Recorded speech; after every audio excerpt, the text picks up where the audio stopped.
Hello everyone. Today we're going to talk about a narcissist self-harm.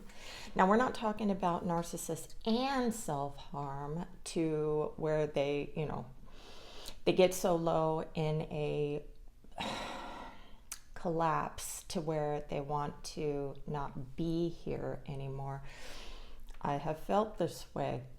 It's nothing consistent like something that a borderline would go through, but you get to a point where you just don't want to feel those yucky feelings. I know that it's hard for me to describe feelings sometimes, but you know what I mean. Okay, so shame is the core of every narcissistic person. The I deserve pain and punishment. Something I remember is sometimes I wouldn't feel anything unless there was some sort of punishment coming my way, but I had to cause it so we could get into a fight or whatever. Yes, I always want to end up on top and everything, but causing you pain, the people that I usually cause pain to, they're ones that will fight back. So it's not like I'm just going around abusing, the innocent, let's say. I have tried, and it's no fun for me. It's no fun for somebody who is looking for a fight. You can't fight with somebody who doesn't want to fight back. Side note, this is why when you don't react and go gray rock, it works, okay? So, the core belief of shame, this is conditioned in childhood. And if the shame is buried deep, it's going to be projected outward without the knowledge of ownership of the person.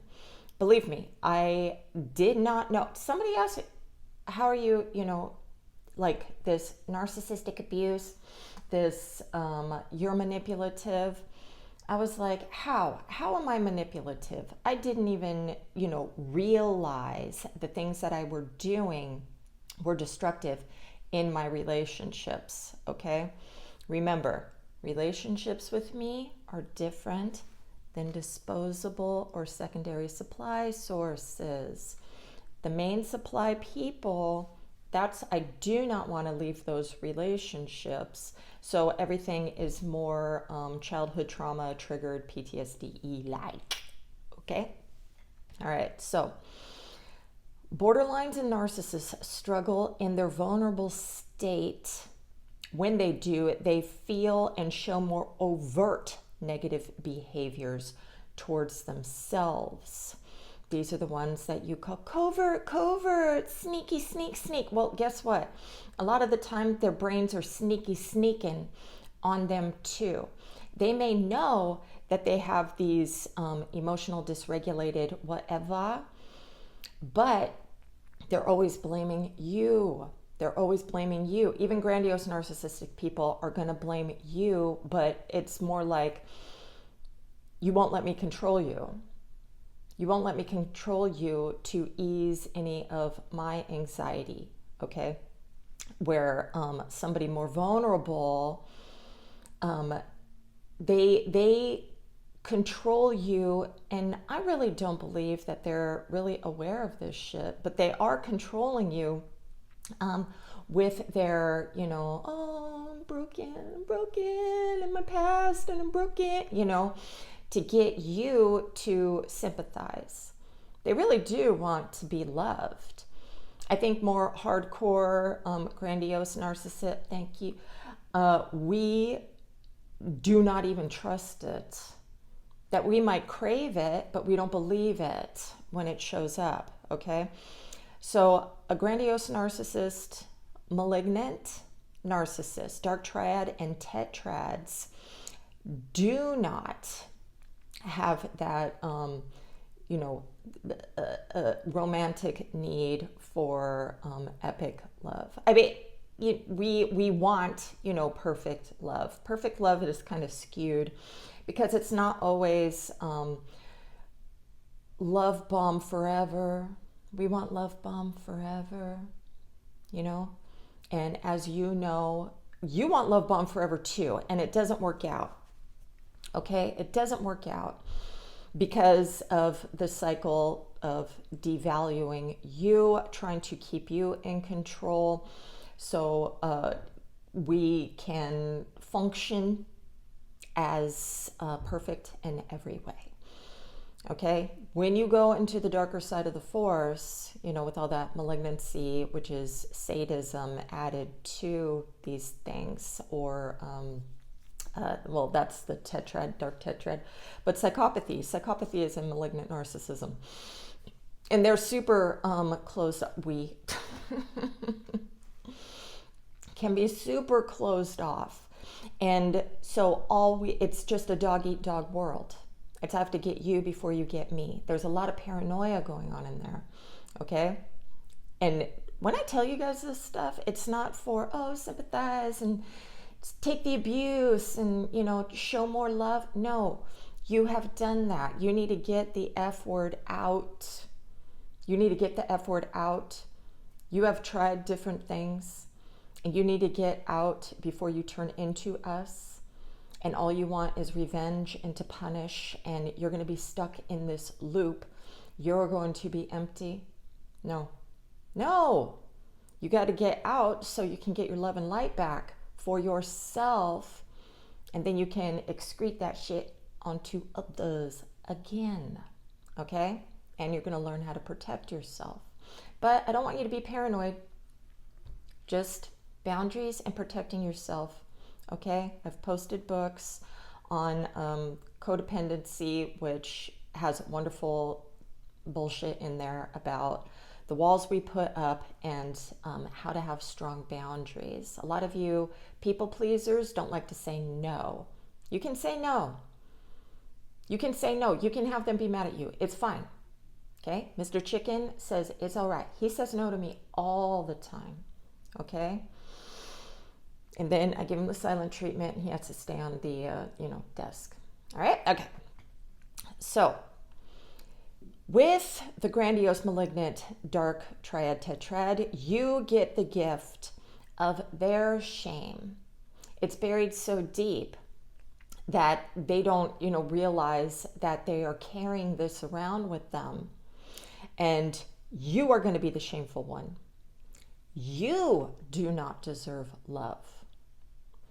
You are not good enough, and you are not doing enough. Okay? So when you see these things, know that these are projections coming off of them that is so deep down in the swamp of shit that they don't even know that it's there. They're looking at the lotus? Is that what that is? That plant that grows in funk. That's how we see ourselves, okay? So the mask, I'm entitled to your perfection and obedience. You have to be perfect. Deep down inside, I need to be perfect. So there will be no humiliation and mortification, right? So if I don't expose that I am human, which you got to do a lot of work on that for a narcissist to actually be, oh, yeah. Okay, I see. But the other side is always saying, nah, you're fucking better. You're better than everybody else. You're better. Yeah, it's a lot of work, okay? But being obedient, we become Zod from Superman. Kneel before me, okay? And it really just makes us feel very comfortable. And I'm going to tell you why. Where does the self-harm come in? Pushing others away is going to isolate the narcissistic person. Yes, it's way more comfortable without human mirrors. It's way more comfortable, but it's also boring. But the flip side of boredom is being destructive, is being chaotic, is trying to feel something, because being a complete void inside, this doesn't mean that we don't have feelings, But, you know, the majority of the time, at least for the grandiose side of the force, it feels very dead in there, except for negative emotions. We can't hold on to positive emotions for a very long time. Yes, we blame you for our own feelings, and those are the negative feelings. It would be great for a narcissistic person to blame you for their good feelings. Oh, I'm so grateful that I have you in my life, and reminding you constantly if they're feeling good. But because I can't hold on to those things, and because of the devaluation stage, unfortunately, they're going to have negative thoughts and feelings towards you. They're even going to believe that you are the one that changed. It's ridiculousness, okay? It's ridiculousness. And the more self-awareness that a narcissistic has, the more that they are going to understand that that is not all of your responsibility. The flip side of that, though, is the more that a narcissist educates themselves, the darker they can get, okay? I have gone through all of those phases, brothers and sisters, okay? But without, controlling you calms our anxiety, I've said that, and without taking ownership of our shame, we can't be vulnerable without being a victim. This happened to me. This always happens to me. My exes did this, that, and the other. My kids won't talk to me. I didn't do nothing. I do everything for them. My boss, this, that, and the other, type shit. Now, I'm not saying that these people aren't, shade, that they're not shady, but, you also want to take responsibility of putting yourself in specific situations. If you're trapped with a funky boss and everything, please get out of that situation. But some of you will be like, I can't leave. I have to stay.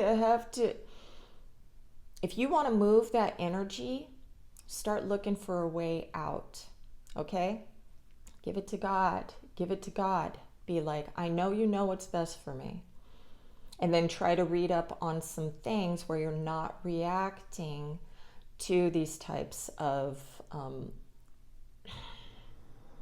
abusive people. Fridge is coming. Hey, okay. So these things did happen to the narcissistic person.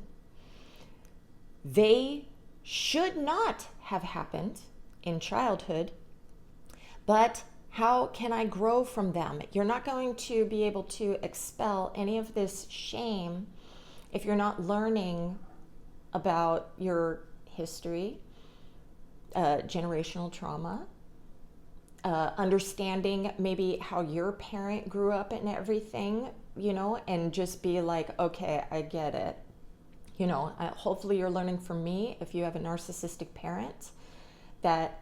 And I've talked to a lot of cluster B parents, and they love the shit out of their kids.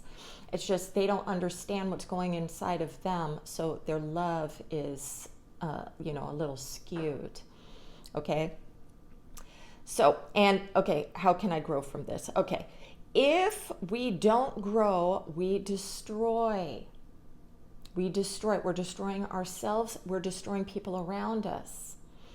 It is harming a narcissistic person. If a narcissistic person needs to reach their goals, if they need to have fame, wealth, perfect love, whatever it is, whatever, they're hurting themselves by not taking the steps to get to those things, even the unhealthy things, okay? And they're drinking and drugging, overspending.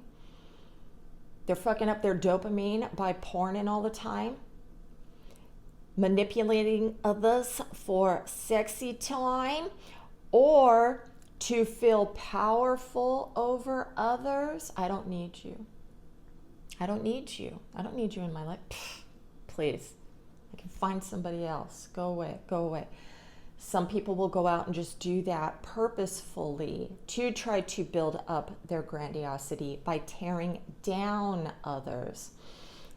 he's doing the Illuminati thing. Okay. So the defense, I will always be better than you. In reality, there is no hierarchy. For a narcissist, sameness is a weakness, and there's nothing worse than letting someone else have power over them. It's a double standard. I have power over you. I don't feel weak. You can't hurt me if I hurt you first. Okay? The only person that should have power over us is God, of course, except for a narcissistic person, an unaware narcissistic person is going to fail at Christianity because they want to be God. They want to be God. Been there, done that, dude. Been there, done that. You go the New Age way, you're your own God. You get to talk shit about historical documents and biblical shit. You think you know everything. You know this. Grandiose, narcissistic, entitled motherfuckers going around acting like they know insider information about politics and shit. Everybody's lying to us. Everybody's lying to us, okay? Anyways, so it's kind of gross when you look back on the way that you've acted, your whole life, So only when you get to understand all this shit about you can you have real humility. Otherwise, it's just fake being humble. Okay, I hope that was helpful. You guys have a great day. What do we say? We love you.